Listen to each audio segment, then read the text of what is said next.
আত্মমর্যাদাবোধ মানুষের চরিত্রের সবচেয়ে দৃঢ় এবং উজ্জ্বলতম দিক। অবহেলিত, অপমানিত, উপেক্ষিত, ব্যবহৃত হওয়ার পরেও যদি আত্মমর্যাদায় আঘাত না লাগে, তাহলে না আছে সে ব্যক্তির মূল্য, না তার ব্যক্তিত্বের।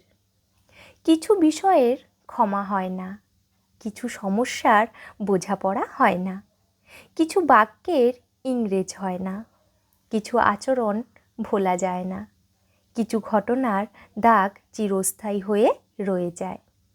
ফাটল বড় মারাত্মক জিনিস।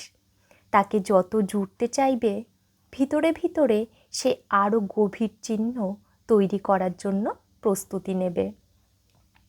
সম্পর্ক রক্ষা বা পুনর্নির্মাণের চেষ্টায় মন কখনো কখনো এগোতে চাইলেও পিছু টেনে যে ধরে রাখে, সে হলো আমাদের আত্মমর্যাদা। এর জন্যই আমার পরিচয় আমি, এর জন্যই আমার যাবতীয় মৌলিকত্ব, আমার চরিত্রের ইউনিকনেস।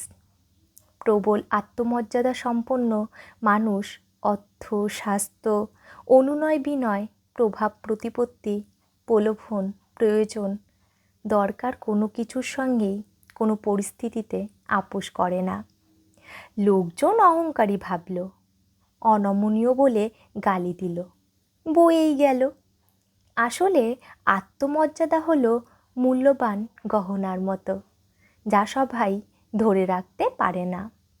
মূল্যবান গহনার মালিক অনেকেই হয়, তা দিয়ে নিজেকে উপযুক্ত করে কজন সাজাতে পারে।